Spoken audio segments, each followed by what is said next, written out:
teman-teman, perkenalkan nama saya Rifki Fadila, jurusan Ilmu Komunikasi Universitas Nasional. Pada kesempatan kali ini, saya akan mempresentasikan tentang era new normal masa pandemik COVID-19 di Indonesia.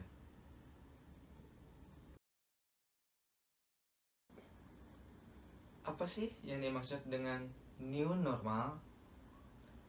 New normal adalah tatanan baru dengan beradaptasi di tengah pandemi virus corona. Kebiasaan dan perilaku yang baru berbasis pada adaptasi ini untuk membudayakan perilaku hidup bersih dan sehat. Inilah yang kemudian disebut sebagai new normal. Adapun perilaku yang harus kita terapkan di kehidupan kita sehari-hari adalah 1. Selalu menggunakan masker ketika berada di luar rumah. 2. Rajin-rajin mencuci tangan. 3. Menjaga jarak saat di kerumunan.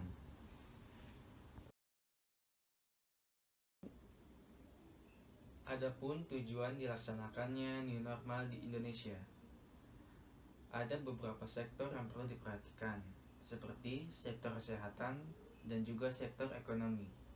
Yang pertama, sektor kesehatan, yaitu penyesuaian kesehatan dilakukan untuk menekan korban dari COVID-19. Yang kedua, sektor ekonomi. Penyesuaian ekonomi dilakukan untuk menekan korban pemutusan hubungan kerja atau PHK dan memperbarui sosial ekonomi di masyarakat.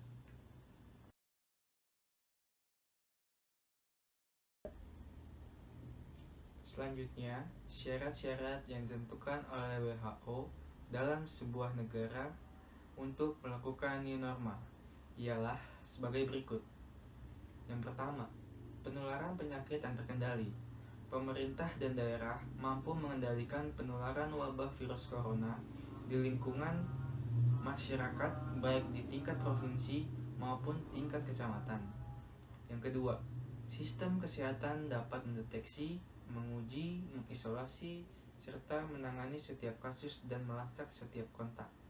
Yang ketiga, risiko zona merah diminimalkan di tempat-tempat rentan, seperti panti jompo, sekolah, tempat kerja, dan ruang publik lainnya yang telah menetapkan pencegahan. Dan yang terakhir, 4. Resiko mengimpor kasus baru dapat dikelola dan masyarakat telah sepenuhnya dididik, dilibatkan, dan diperdayakan untuk hidup di masa kenormalan baru. Penerapan new normal di Indonesia terbagi menjadi 5 fase. Fase pertama, 1 Juni 2020. Pada fase ini, industri dan jasa dapat beroperasi dengan protokol kesehatan COVID-19. Mal belum boleh beroperasi, kecuali toko, penjual masker, dan fasilitas kesehatan. Pada fase kedua, 8 Juni 2020, toko, pasar, dan mal diperbolehkan membuka toko namun dengan protokol kesehatan. Pada fase ketiga, 15 Juni 2020, mal tetap seperti fase kedua, namun ada evaluasi pembukaan salon, spa, dan lainnya, tetap dengan protokol kesehatan COVID-19. Dan pada fase keempat, 6 Juli 2020, pembukaan kegiatan ekonomi dengan tambahan evaluasi untuk pembukaan secara bertahap restoran, kafe, bar, dan lainnya dengan protokol kebersihan yang ketat. Kegiatan ibadah diperbolehkan dengan jumlah jamaah yang dibatasi. Dan pada fase yang terakhir, fase kelima, 20 sampai 27 Juli 2020, evaluasi untuk 4 fase dan pembukaan tempat-tempat atau kegiatan ekonomi dan kegiatan sosial berskala besar akhir Juli atau awal Agustus 2020. Diharapkan seluruh kegiatan ekonomi sudah dibuka.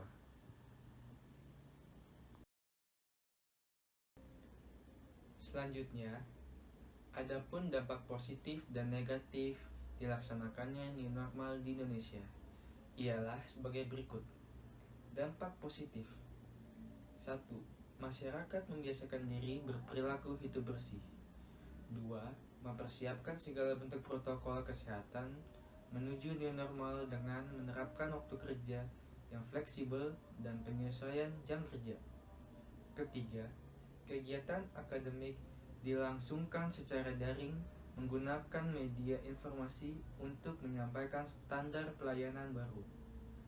4. Mencegah penularan COVID-19 dengan masyarakat memahami untuk selalu cuci tangan dan menggunakan masker saat berpergian.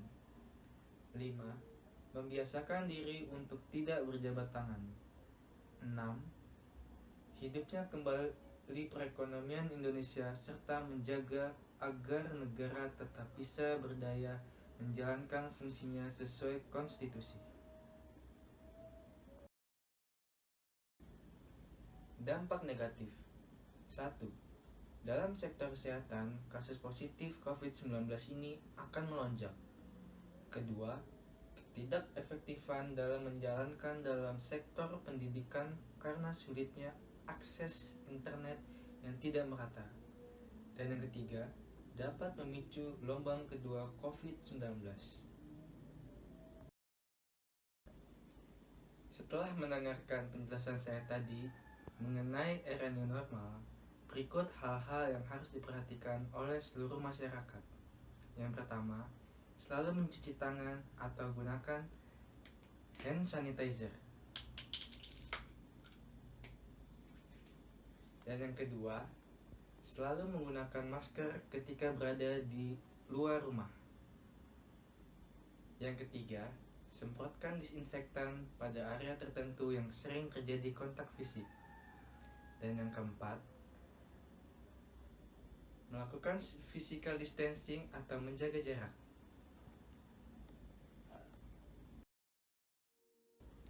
Demikian penjelasan saya mengenai era new normal masa pandemi COVID-19 di Indonesia. Sekian, terima kasih.